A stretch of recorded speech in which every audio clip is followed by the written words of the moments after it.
Sorry friends, किसी कारण से जो है कुछ डिस्कनेक्ट हो चुकी थी क्लासेस, है ना, तो इसलिए बीच में रुक चुकी थी। तो मैं इसको फिर से एक नए वीडियो के रूप में प्रस्तुत कर रहा हूं और वहीं से क्लास को जहां से क्लास ड्रॉप हुई थी ना, जहां से क्लास हैंग हुई थी, वहीं से मैं फिर से स्टार्ट कर रहा हूं इसको। तो यार ज्यादा माइंड ना करें, मैं दोनों क्लास को अटैच नहीं कर पाया क्योंकि अटैच करने में समय बहुत ज्यादा लग जाता, दोनों को मर्ज करना पड़ता। तो मैं अलग अलग वीडियो के माध्यम से मैं आपको एक कंप्लीट सेशन दे रहा हूं, ठीक है ना। तो कंफ्यूज मत होइएगा, ये उसी का है। अभी तक हम 8वें लेक्चर पर चल रहे थे, तो यहीं से हम स्टार्ट करने जा रहे हैं, ठीक है ना, यहीं से स्टार्ट कर रहे हैं। तो what is the recommended duration for proper hand hygiene to prevent the spread of कोविड-19। कोविड-19 को रोकने के लिए जो हाथ को जो है प्रॉपर तरीके से हाइजीन मतलब हाथ साफ करने का जो प्रोसेस बताई थी, ड्यूरेशन बताया था, वो कितना समय बताया था, है ना। तो उस समय में ये 5-10 सेकंड, 10 सेकंड, 20 या 30 सेकंड, दोस्तों इसका राइट ऑप्शन हो जाएगा ऑप्शन सी, मतलब 20 सेकंड की एक प्रॉपर प्रोसेस बताई थी जिसके माध्यम से आप हाथों को अच्छे से सैनिटाइज या हैंड वॉश कर सकते थे, ठीक है ना। चलिए नेक्स्ट क्वेश्चन लेते हैं, क्वेश्चन नंबर 9 लेते हैं। What is the purpose of wearing a face mask during the कोविड-19। तो फेस मास्क जो आप पहन रहे थे या अभी भी पहने जाते हैं, तो पहनते हैं, तो ये फेस मास्क पहनने का एक पर्पस क्या था, पर्पस क्या था। ऑप्शन ए कहता है कि to protect yourself from all type of infection, सभी प्रकार के इंफेक्शन से बचने के लिए जो है फेस मास्क पहना जा रहा था। या फिर ऑप्शन बी बोलता है to prevent the spread of virus to others, कोविड-19 जो वायरस था ये दूसरों को ना फैले इसके लिए फेस मास्क पहना जा रहा था। या option C to keep the face warm in cold weather, सर्दियों के मौसम में चेहरे को गर्म रखने के लिए। या फिर option D to make a fashion statement, fashion में आ चुका था वो इसलिए, ऐसा कुछ नहीं था, बल्कि ऑप्शन बी इसका करेक्ट आंसर हो जाएगा, to prevent the spread of the virus to others, अन्य लोगों को वायरस जो है इन्फेक्ट ना करे इसके लिए फेस मास्क का प्रयोग किया जा रहा था, ठीक है। ऑप्शन बी इसका करेक्ट आंसर हो जाएगा। नेक्स्ट क्वेश्चन लेते हैं, क्वेश्चन नंबर 10 है what is the recommended social distancing guideline to reduce the risk of कोविड-19 ट्रांसमिशन। सोशल डिस्टेंसिंग की बात की गई है कि कितनी सोशल डिस्टेंसिंग की बात की गई थी। मेंटेन डिस्टेंस ऑफ 1 मीटर मतलब कि 3 फीट, या फिर 2 मीटर अर्थात 6 फीट, या फिर 5 मीटर 15 फीट, या फिर कोई जरूरत नहीं थी डिस्टेंसिंग की। तो ये ऑप्शन डी तो एकदम कैंसिल हो ही जाएगा। तो बताइएगा कितनी सोशल डिस्टेंसिंग की रिक्वायरमेंट थी कोविड-19 के दौरान, एक व्यक्ति दूसरे व्यक्ति से कितने दूर रहता था प्रॉपर गाइडलाइन के अकॉर्डिंग। तो दोस्तों उस समय जो गाइडलाइन जारी की गई थी वो थी 2 मीटर की, ठीक है ना। 6 फीट एक दूसरे में सोशल डिस्टेंसिंग आवश्यक थी, क्लियर है। 2 मीटर 6 फीट 6 फीट, ठीक है। नेक्स्ट क्वेश्चन लेते हैं, which country is known as the world largest democracy. World largest democracy, अब हम बात करने वाले हैं, अब बात करने जा रहे हैं इंडिया एंड मॉडर्न वर्ल्ड पर, ठीक है। टॉपिक नंबर थर्ड पर अब हमारे क्वेश्चन स्टार्ट हो चुके हैं। तो क्वेश्चन नंबर 11 है, which country is known as the world largest democracy, दुनिया का सबसे बड़ा लोकतंत्र किस देश को कहा जाता है। चाइना को, अमेरिका को, यूएस मतलब अमेरिका को, रसिया को, या फिर इंडिया को। तो एग्जैक्टली आप सभी जानते हैं इंडिया ही जो है, इंडिया दुनिया का सबसे बड़ा लोकतंत्र देश है। ऑप्शन डी करेक्ट हो जाएगा। नेक्स्ट क्वेश्चन है, who was the first prime minister of India. बच्चों वाला क्वेश्चन है ना, कोई बात नहीं, जवाहरलाल नेहरू, आप सभी जानते हैं, ऑप्शन बी करेक्ट हो जाएगा। क्वेश्चन नंबर 13 है, India gain it's independence from British colonial rule in which year. ऐसे क्वेश्चन भी आपसे पूछे जा सकते हैं एग्जैक्टली। अरे आप कब आजाद हुए थे ब्रिटिश कॉलोनियल से, कब आजाद हुए थे 1947 में, एग्जैक्टली पूछे। एग्जाम में कुछ भी आ सकता है, जरूरी नहीं कि टफ ही आए, है ना, रफ भी आ सकते हैं। तो एक क्वेश्चन का मतलब जरूर समझते हुए चलिएगा। हाँ, क्वेश्चन थोड़ा सा घुमा देते हैं। क्वेश्चन नंबर 14 है, which Indian scientist is known as the missile man of India. Missile man of India के नाम से किस साइंटिस्ट को जाना जाता है, इंडिया के किस साइंटिस्ट को। सीवी रमन साहब को, एपीजे कलाम साहब को, या होमी जे भाभा को, या फिर एस चंद्रशेखर को। तो ऐसा कौन स्टूडेंट होगा जिसे नहीं पता होगा, सभी जानते हैं, है ना। ऑप्शन बी करेक्ट हो जाएगा।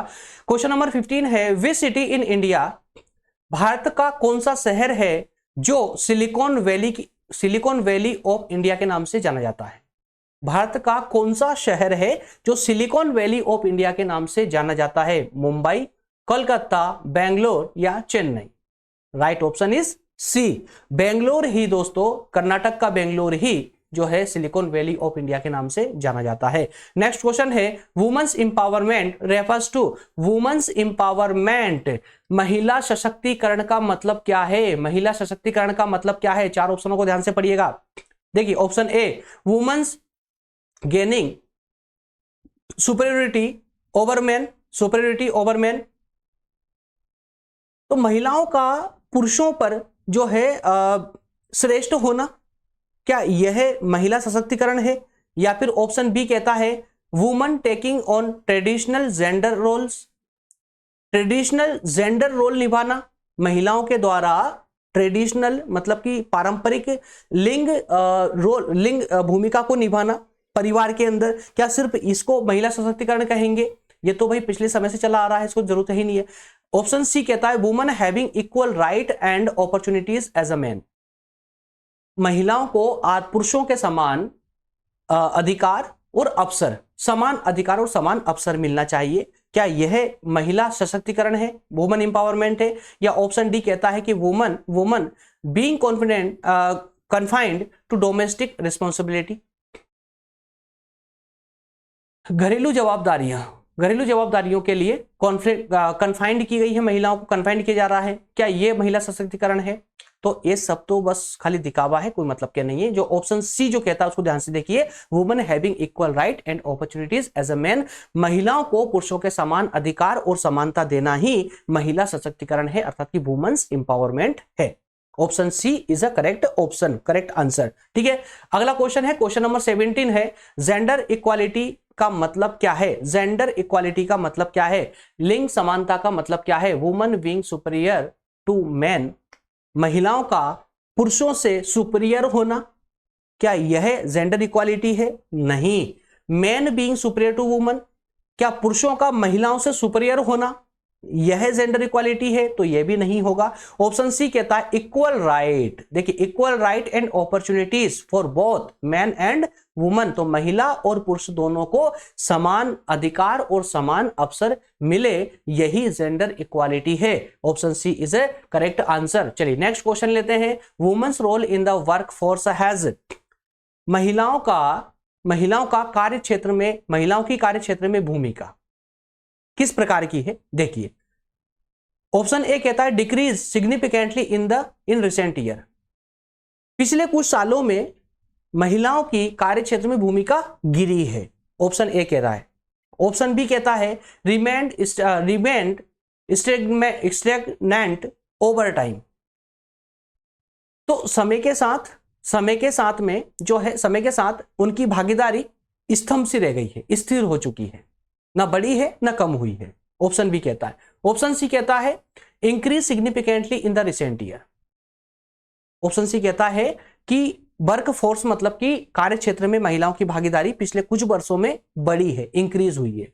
और ऑप्शन डी कहता है कि been limited to specific industries, तो कुछ खास इंडस्ट्रियों में, कुछ खास इंडस्ट्रियों तक ही जो है महिलाएं सीमित रही है, आगे नहीं बढ़ पाई है। तो वुमेन्स रोल वर्क फोर्स की अगर हम बात करें, कार्य क्षेत्र की बात करें, वुमेन्स के रोल की बात करें, भूमिका की बात करें दोस्तों, तो यहां पर ऑप्शन सी हमारा एकदम करेक्ट हो जाएगा। Option C increase significantly in the recent year, पिछले कुछ वर्षों में महिलाओं की भूमिका जो है इस क्षेत्र में बढ़ी है, कार्य क्षेत्र में बढ़ी है। ठीक है, ऑप्शन सी हमारा सही हो जाएगा। नेक्स्ट क्वेश्चन लेते हैं, क्वेश्चन नंबर 19 है women's participation in leadership position, तो नेतृत्व के क्षेत्र में महिलाओं का क्या योगदान रहा है? Option A has been declining in the new era, नए युग में, नए जमाने में महिलाओं की इस क्षेत्र में भागीदारी कम हुई है। ऑप्शन बी कहता है हैज नॉट चेंज सिग्निफिकेंटली, फिलहाल इसमें कोई परिवर्तन नहीं आया है। ऑप्शन सी कहता है has been increasingly in various field, विभिन्न क्षेत्रों में, इस क्षेत्र में मतलब विभिन्न क्षेत्रों में जो है महिलाओं की नेतृत्व की भागीदारी इंक्रीज हुई है, बढ़ी है, ऑप्शन सी कहता है। ऑप्शन डी, इसको देखकर भी लग रहा है कि हमारा ऑप्शन राइट सी होगा। इज लिमिटेड टू सर्टेन, कुछ खास इंडस्ट्रियों के लिए लिमिटेड होना, तो नहीं, ऑप्शन सी ही यहां पर राइट आंसर हो रहा है आपका। ठीक है ना, क्योंकि क्वेश्चन क्या कह रहा था आपसे, नेतृत्व, लीडरशिप पोजीशन में नेतृत्व के क्षेत्र में महिलाओं के का क्या योगदान रहा है, तो पिछले कुछ वर्षों में इंक्रीज हुई है महिलाओं की भागीदारी। ऑप्शन सी कहता है ऐसा। ऑप्शन करेक्ट ऑप्शन हमारा सी हो जाएगा। नेक्स्ट एंड लास्ट क्वेश्चन लेते हैं। द न्यू इरा नए युग में has seen a shift in the social attitude towards woman with. तो यहां पर कहा जा रहा है कि नए युग में जो है दोस्तों, सामाजिक दृष्टिकोण की अगर बात करें, सामाजिक दृष्टिकोण की, है ना, सोशल एटीट्यूड की अगर हम बात करें महिलाओं के प्रति, तो किस प्रकार का रहा है। ऑप्शन ए कहता है woman facing increased discrimination and inequality. Option A कहता है कि महिलाओं के साथ भेदभाव बढ़ा है, इंक्रीज हुआ है ना, इनइक्वालिटी असमानता और भेदभाव बढ़ा है, इंक्रीज हुआ है। ऑप्शन बी कहता है woman being confined to traditional gender role. तो पारंपरिक जो जेंडर रोल है ना, उसी तक उसको सीमित रखा गया है। ऑप्शन सी कहता है woman gaining more respect and recognition for their contribution. Option C कहता है कि महिलाओं के उनके योगदान के लिए उन्हें और सम्मान मिला है, सम्मान और पहचान दोनों ही उनको मिली है। ऑप्शन सी कहता है, इसलिए हमारा ऑप्शन सी ही हमारा यहां पर भी राइट आंसर हो जाएगा। ऑप्शन डी कहता है woman being excluded from the decision making process. तो डिसीजन मेकिंग प्रोसेस में निर्णय कार्य की जो क्षमता, निर्णय कार्य जो होते हैं उनसे महिलाओं को बाहर रखा गया है, एक्सक्लूड किया गया है। तो ऐसा भी नहीं है। ऑप्शन सी हमारा करेक्ट आंसर हो रहा है। ऑप्शन सी कहता है कि महिलाओं के उनके नेतृत्व में, महिलाओं को उनके योगदान के कारण ही उन्हें आत्मसम्मान, है ना, सम्मान और समाज में जगह, विशेष स्थान प्राप्त हुआ है। इसलिए ऑप्शन सी यहां पर करेक्ट आंसर हो जाएगा। तो इस तरह से दोस्तों हमारे 20 क्वेश्चन आज होते हैं कंप्लीट। नेक्स्ट में लेक्चर नंबर 6 में, अब यार देखिए लेक्चर नंबर 6 ही होता, लेकिन अब चूंकि बीच में क्लास का रुक जाना, पहले वाले पार्ट का रुक जाना और फिर ये इसको दोबारा हम स्टार्ट किया है हमने, तो थोड़ी सी प्रॉब्लम यहाँ पर बनी हुई है ना। लेक्चर नंबर 6 होने जा रहा था, लेकिन अब मजबूरी में लेक्चर नंबर 7 हमको उसको नाम देना पड़ेगा, ठीक है। तो इसमें हम नेक्स्ट लेक्चर में हम बात करेंगे एसे राइटिंग के सेकंड पार्ट पर, और उस सेकंड पार्ट में भी हम 20 क्वेश्चनों पर बात करेंगे, ठीक है, जो टॉपिक अभी हमारे छूटे हुए हैं। चूंकि 6 टॉपिकों पर हमें एसे राइटिंग से रिलेटेड क्वेश्चन आंसर देखने हैं। मैं फिर से बोल रहा हूं दोस्तों, एसे राइटिंग से बहुत सारे क्वेश्चन आते हैं एग्जाम में, एक भी क्वेश्चन को ड्रॉप मत कीजिए यार, एक भी क्वेश्चन को छोड़िएगा मत। नहीं तो मैं यकीन के साथ बोल रहा हूं ना कि आप ना पार्ट के चक्कर में, जो पार्ट दे रहा हूं मैं 1 2 3 पार्ट दे रहा हूं ना, आप सोचेंगे यार एक पार्ट कर तो लिया है, बाकी 2 पार्ट को छोड़िए ना, देख लेंगे बाद में, ऐसा कुछ नहीं होता। होता है 6 टॉपिक दिए गए हैं आपको एसे के लिए, और 6 टॉपिक को आपको रेडी करना है। उस 6 टॉपिक में से किससे आपसे उठाकर सवाल पूछ लेगा कोई नहीं जानता। जरूरी नहीं है कि स्टार्टिंग के 2-3 टॉपिक से ही आपसे क्वेश्चन करेगा। इसलिए बोल रहा हूं कि ये तीनों पार्ट को आप पूरी ईमानदारी से देखिएगा, ताकि आपकी ये सेकंड यूनिट यहीं कंप्लीट हो जाए, है ना। और फर्स्ट यूनिट के लिए अभी से पहले के जो 4 लेक्चर है, लेक्चर नंबर 1 से लेकर लेक्चर नंबर 4 तक में मैंने आपको फर्स्ट यूनिट पूरी तरह कवर करवा दी है, ठीक है ना। 4 जो है वहां पर स्टोरीज थी, उन चारों स्टोरियों को मैंने पूरे अच्छे से डिस्कस करवाया है। उसके बाद में उसके समरी को बताते हुए उसके क्वेश्चन आंसर भी लगवाए हैं। तो ऐसे राइटिंग के 3 वीडियो 3 लेक्चर आएंगे, उन तीनों को अच्छे पूरे फोकस के साथ देखिएगा। ये 2 नहीं, अभी जो हुए हैं ना ये लेक्चर पार्ट में 1 2, तो ये 2 नहीं बल्कि एक ही लेक्चर था दोस्तों, जो कि बीच में क्लास बंद होने के कारण, हैंग होने के कारण से मैं दूसरा पार्ट बना करके मैं आपको प्रोवाइड कर रहा हूं, ठीक है। चलिए मिलते हैं नेक्स्ट सेशन में, अगले सेशन में मिलेंगे। और ये सारी जो करिस्तानी थी ना, ये दोस्तों इस प्रेजेंटर के कारण हुआ है। ये अचानक से इसकी बैटरी खत्म हुई है, पता नहीं क्या हुआ इसमें, ये अपना बंद हो गया। इसलिए मेरा गलत हाथ जो है ना गलत बटन पर पड़ जाने के कारण क्लास जो है वहां हैंग होने लगी, और बाद में जाकर के वो ड्रॉप हो गई, अपने आप रिकॉर्डिंग ही बंद हो चुकी थी, ठीक है। इस कारण से ये सेकंड पार्ट आपके बना है। तो फ्रेंड्स, जो भी नए स्टूडेंट हैं वो ध्यान दें, डिस्क्रिप्शन में लिंक दे दी गई है आपको व्हाट्सएप और टेलीग्राम ग्रुप की, उनको जरूर ज्वाइन कर लें, ताकि आपको डेली नोटिफिकेशन हमारी क्लासेस के मिलते रहें। और बाकी जो लिंक है आप यहाँ पर भी देख पा रहे हैं, ये जो नंबर दिख रहे हैं आपको, ये आगे लिखा हुआ है ग्रुप, ठीक है ना, व्हाट्सएप ग्रुप के नंबर है, कॉलिंग नंबर नहीं है, कृपया कॉल ना करें, ठीक है। इसके बाद में ये टेलीग्राम पर ग्रुप है लोधाई क्लासेस नाम से, इंस्टाग्राम, फेसबुक, ट्विटर सब पर लोधाई क्लासेस नाम से ही जो है हम अवेलेबल हैं। जहां पर भी आप चाहें हमसे सोशल कॉन्टेक्ट कर सकते हैं। मिलेंगे नेक्स्ट सेशन में दोस्तों। Thank you so much.